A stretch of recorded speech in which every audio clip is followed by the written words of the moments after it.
How about it, Muckleshoot?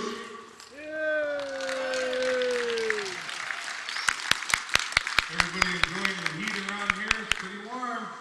Pretty warm. We are representing the village of Quinault, the Quinault Indian Nation.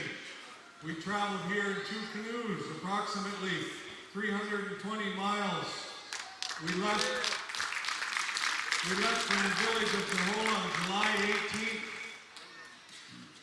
And we traveled with many of our youth up here on the stage and out there on the dance floor. We left about 6 o'clock in the morning on July 18th. We went out the mouth of the Quinault River. There was some pretty large breakers that day. And these youth did an outstanding job going through those breakers. We're very proud of them, all of you up here on the stage.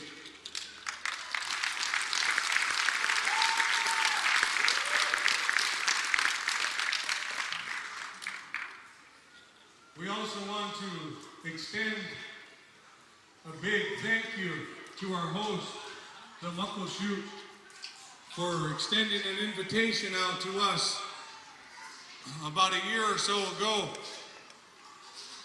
And we want to let you know, Muckleshoot, that this has been a very memorable time for the Quinault Nation.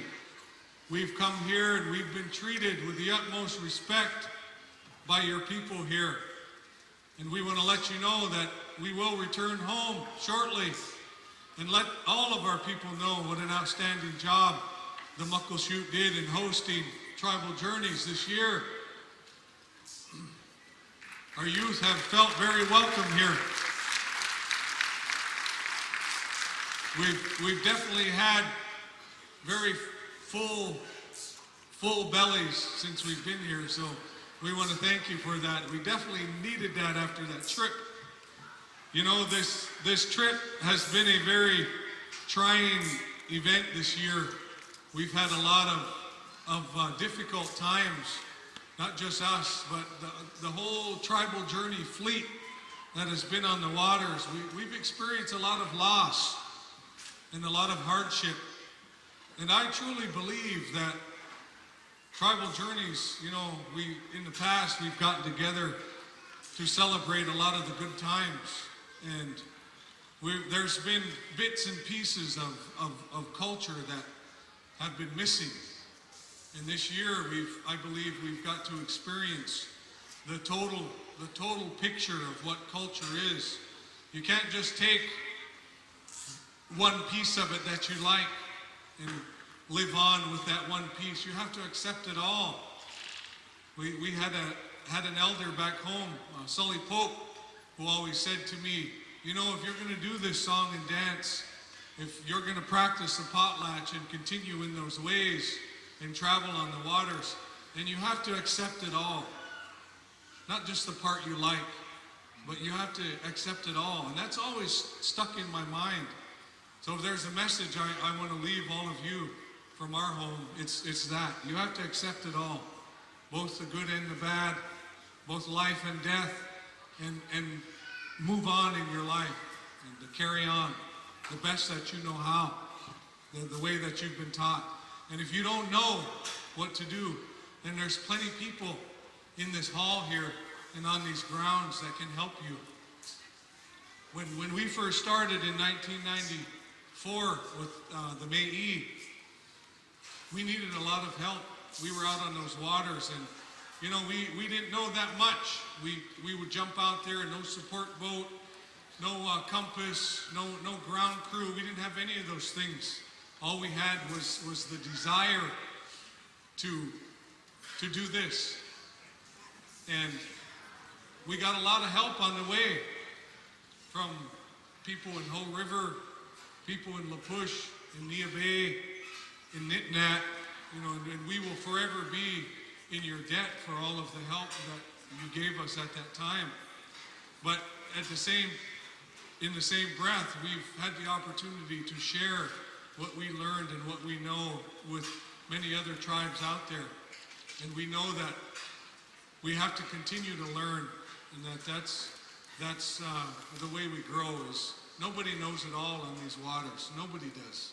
No matter what kind of crew you have, no matter what kind of experience you have, things can happen like that, and you have no control over it. So we continue to learn, we continue to keep our ears open and our eyes open and our minds open for what everybody has out there to teach.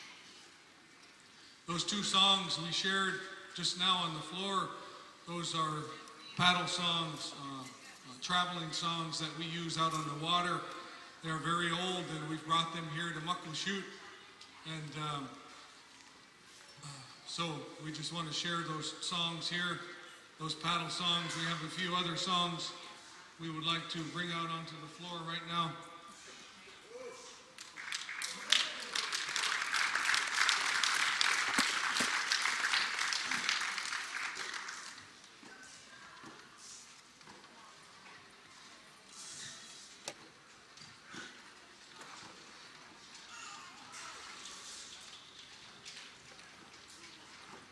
So we would like to sing this elk hunting song now. It's a very old song.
Brothers. He's out in the crowd here. I'd like to call him up.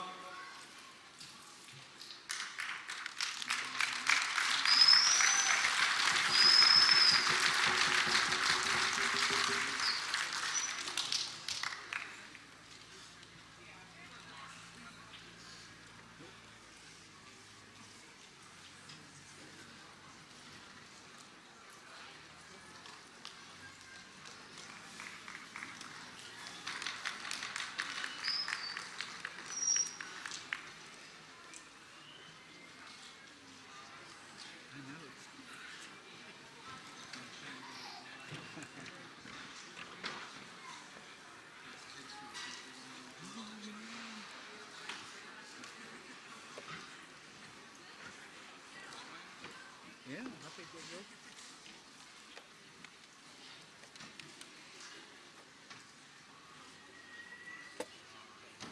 We would like to call a very dear friend of ours up here onto the stage. Have him stand right out front here. Dwayne Edgar. Dwayne.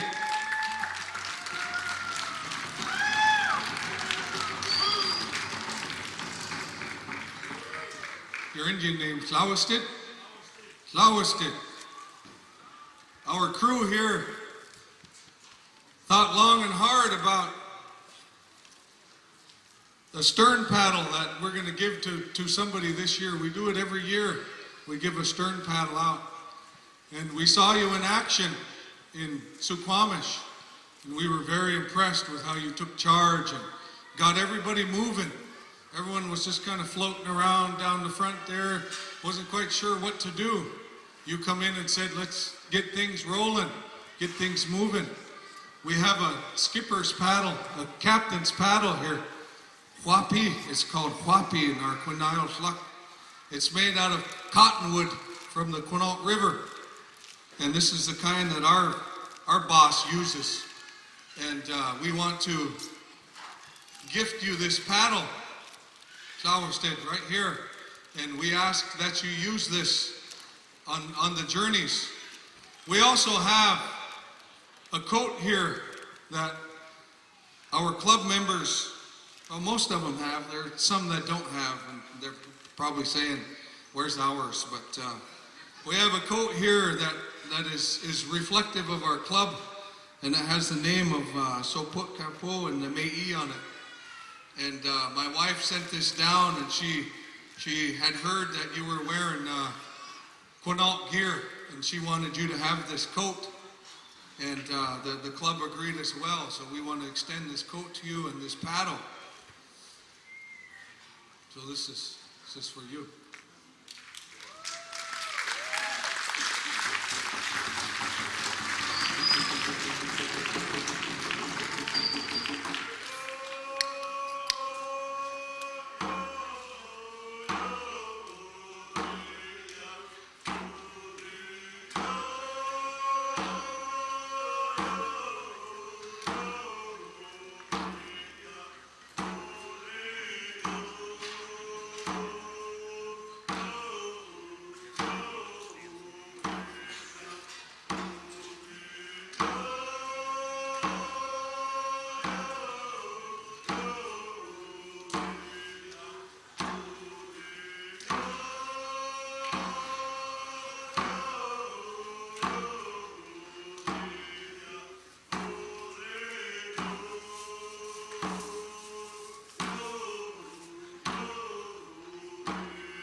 just a little more about that captain's paddle.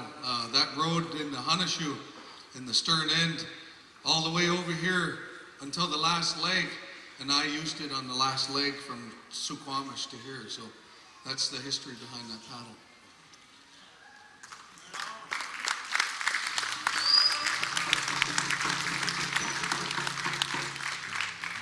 That last song that we did was an elk hunting song, and it's appropriate we sing that song when we're here because the name Quinault is the name that one of our elders, Phil Martin, carries, and it means thundering elk. So that's the name of our Quinault, the canoe we travel in. It's 2 years old, and so we feel it's appropriate to sing that when we're here. So this next song we're going to do comes from Daniel White and Richie Underwood and his family, his nephews, his brother. They're all up here, and they have rights to use this song. Hazel Smith shared with us and said, whenever you're at a tribal function, I want you to use this song in a good way. So we're going to use Hamai Hamei.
like to share just a little bit more. Daniel White was from the village of La Push, and he was the grandfather of Charlie White, who was the grandfather of Hazel Smith. So that's the history to the song. So just so you know out there, we were told, and our teachings are to explain each song as you go along. So that's the history of that song. This next song we're going to do is a friendship song that was shared with us in 1994. We were in Nia Bay sitting around a fire pit, and we had just tons of sockeye that we brought over from Nitnat. We went up to Nitnat, and they had a fishery going on there, the Dididot, and we filled up a tote, and they had it on their support boat, and we had some of the Nitnats on with us and our crew, and we said, we're going to Victoria. They said, okay, come on. So we all jumped in, and we went to Nia Bay, and we camped out for a couple of days, and we had all this sockeye from Nitnat Lake on the fire pit.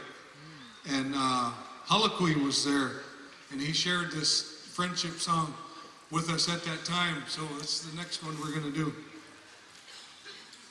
If there's any singers out there that could help us out, please feel free to come forward.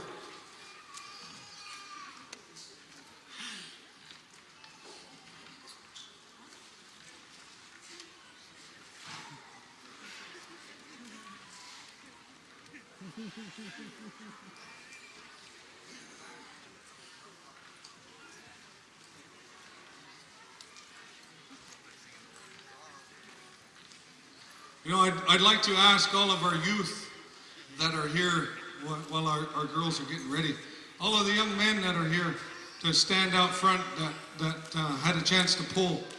All of you young men that are here. These guys are not George, but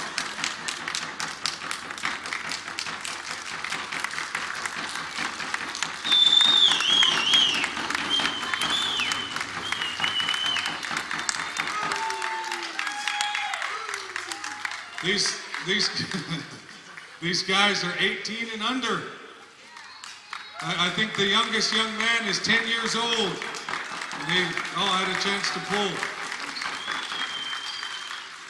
So I just want to make it known who we have, who we cherish the most, and who are keepers of culture and the ways of the canoe are. It's all these young men you see right here. So.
Next year, I understand the journey is to Lummi.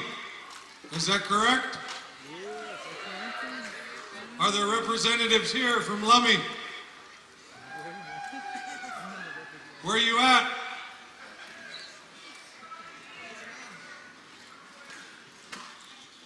Jim Smith, are you in here?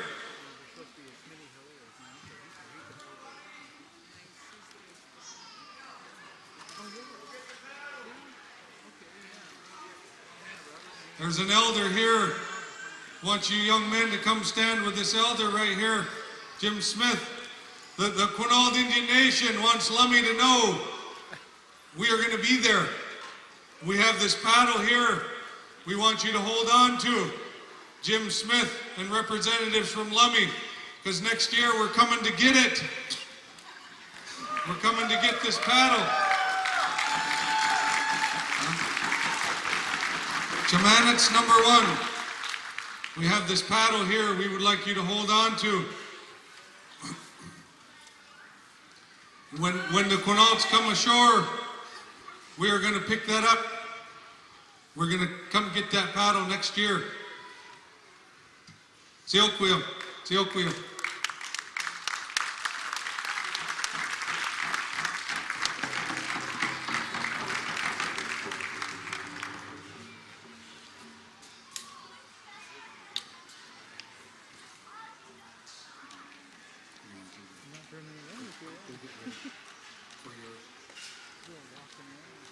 I'd like to ask Richie Underwood to come forward, the skipper of the May, and say a few words.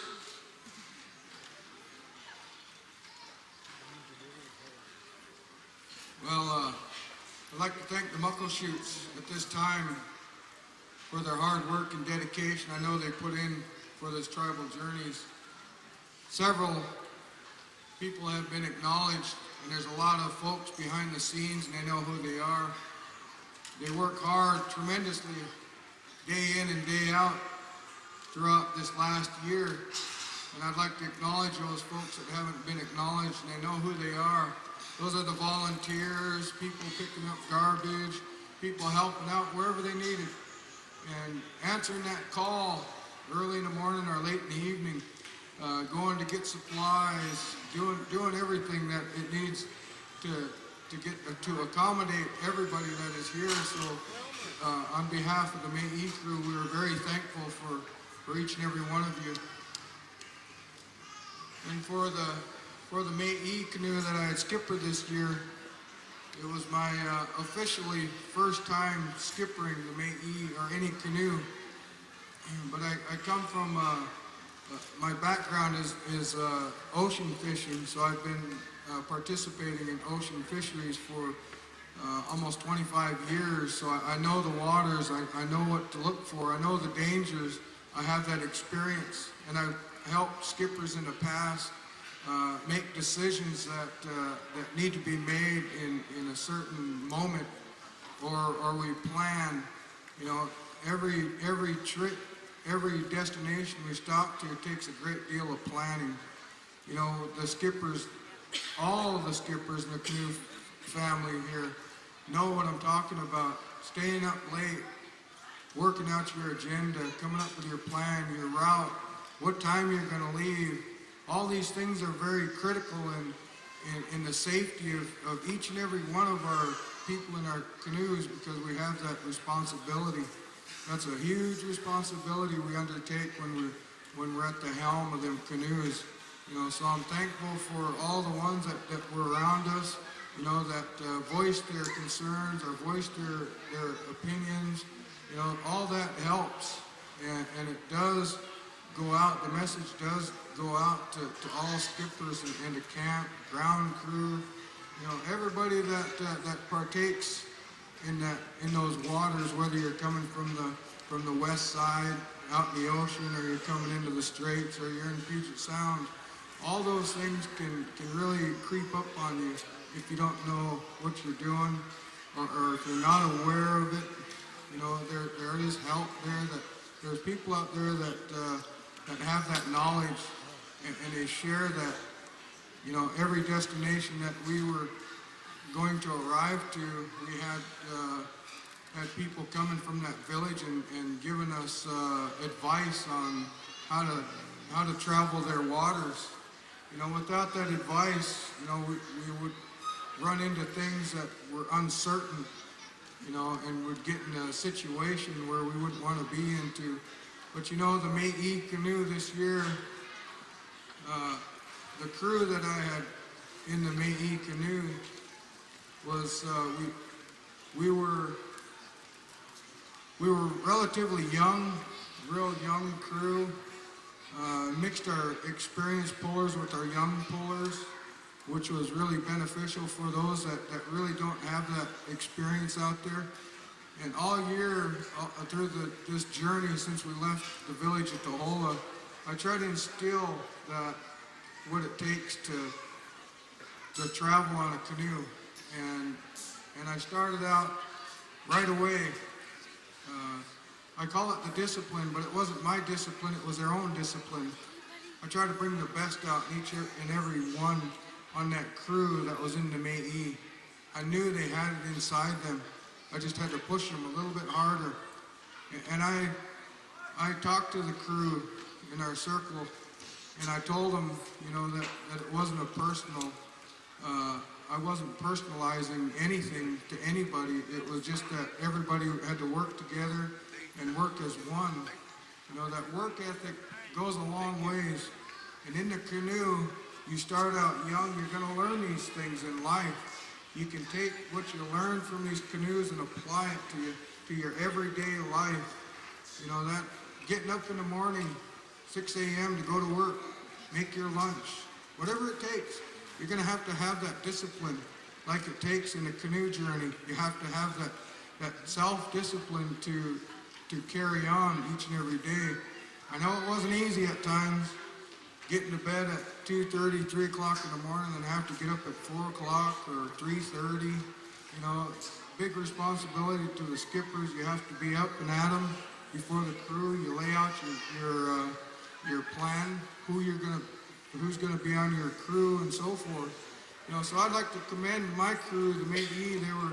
They were really young, and I pushed them relatively hard, and I acknowledged each and every one of them at our circle, and I just want to acknowledge them here in front of everybody. So if the ones that had pulled on the Métis this year, I'd like to stand you up right here and acknowledge you in front of all these people. Titus, our young man, he paced for us the whole way. That young man, tremendous heart he showed. This young man in the middle here, first time I believe on Tribal Journeys, pushed him. All these young men, this young lady over here in the regalia, she was my pacer as well, pulled the whole journey. You know, I thank each and every one of them that were in that Métis canoe this year, especially the ones that had to really pull hard to kind of pick up the slack, so to speak. You know, because everybody was feeling that pain. My young niece here on the end and her mother. My young niece here, she pulled 20 miles, didn't complain, didn't stop. Probably 85, 90 degrees out there. And I had another niece that was with me, Samantha. I don't know where she's at now. Just turned 11 years old on Tribal Journeys. And Ayana here is our young princess from the Quinault, and she's 10 years old. 20 miles these kids endured. You know, that's really, I commend those that have pulled for that length. It takes a lot of strength, inner strength, to do such a thing, to overcome that pain, to overcome what's in your mind, you know, psychological. I try to uplift them every chance I had. You know, I was working just as hard as the rest of them. But our young lady on the end there, she pulled, what was it, 50 miles? 40 miles? It was a long ways that day. probably 40 miles that day. But she almost blew her shoulder out. But she hung right in there. Had to keep up with her daughter there. But Titus, our young pacer there, he knows what it takes to get to where we're going to go. He's got that desire. He has that desire in his heart. And through the journey, he kept looking back at me and asking me if I needed a break. You know, I commend Titus for his work ethic. He worked real hard this year. And so the last leg, just after we got out of Ballard Locks, he turned to me and I knew what that look was. I said, okay, you ready?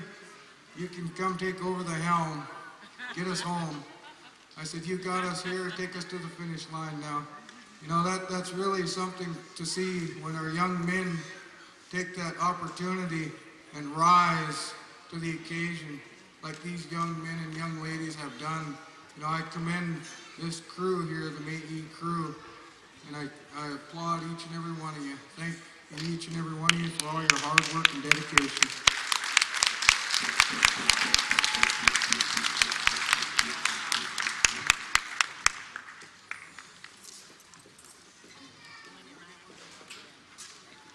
I gotta say something. I got a nephew here that's a little on the shy side.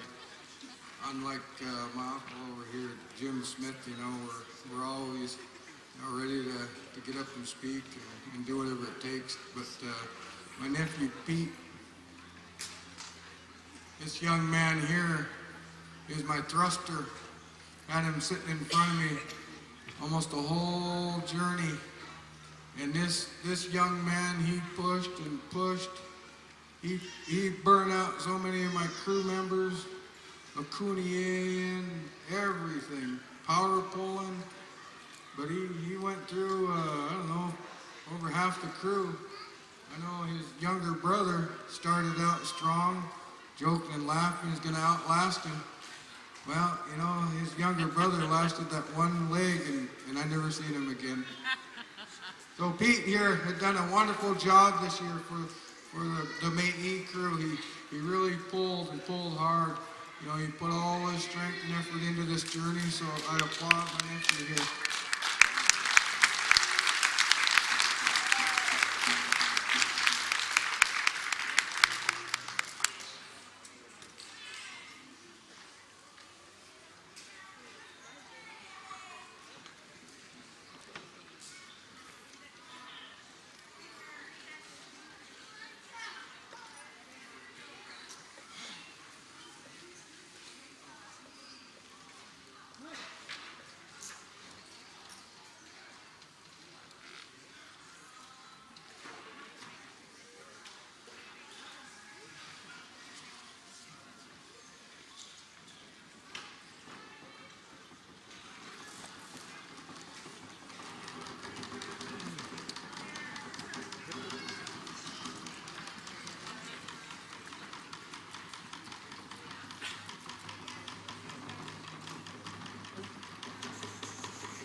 It's awfully hot up here. If you don't mind, we're going to have a drink of water.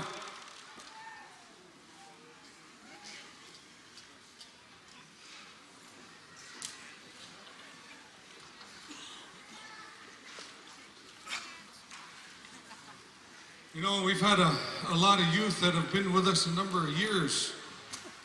And one of those young men who is leading the way for the younger ones that are in our Luke Hills is Johnny Pluff. And I would like to call him up here to say a few words to all of you about his experience, maybe some advice he may have for all of you. Johnny. Number 2, I'm Johnny. As Guy said, I've been on the journey this is my 5th journey this year. And this main year, I've been a pacer. This last leg that we pulled, that was a thruster. Other than that, they usually just put me where they needed me. It's been great journeys, and don't really know what to say, but just like to thank Muckleshoot and all the other tribes, George for helping out with the support, Tony.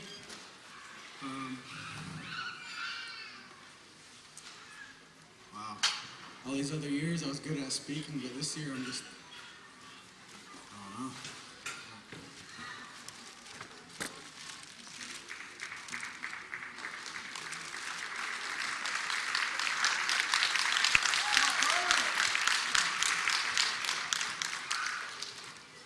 That last song we did is a power song.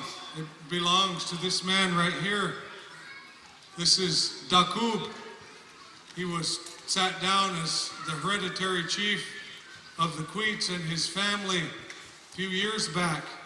It's quite a responsibility for a boy, but we've all agreed to uphold this young man and teach him and work with him and respect him and protect him and back him in all the things that he does. So Dakub is the keeper of that power song that we just sang. And he travels with us. And he just doesn't go along for the ride. He sets the example. He jumps in there and he pulls hard. And we're very proud of our chief here, and we stand with him. And I just wanted to make it known who this is up here. This is Dakub.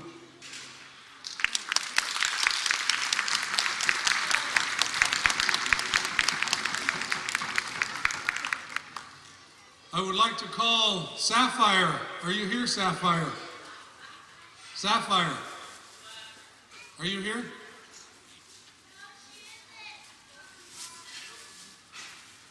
Are you sure? Rudy Rea, I'd like to call you forward, please.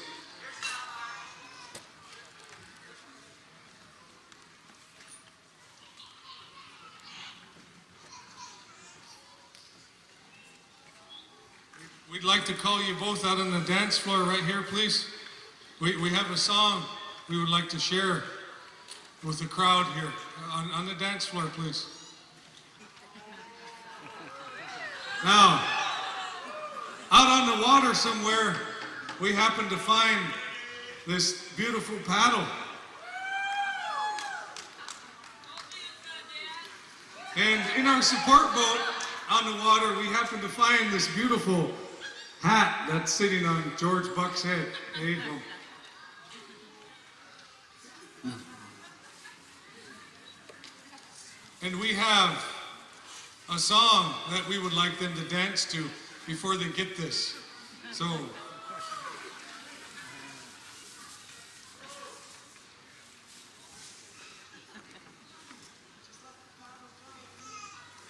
here's the song.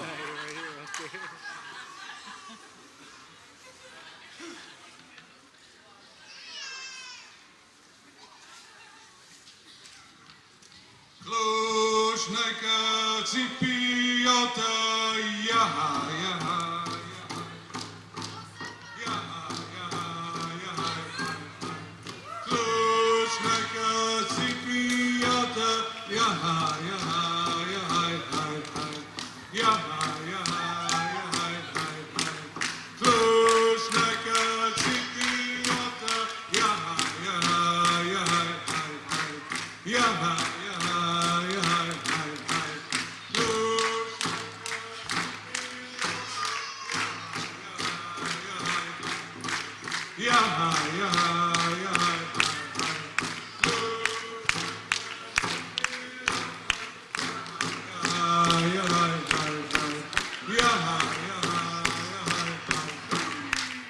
Is that enough? Oh, one more time. Close like a CP on the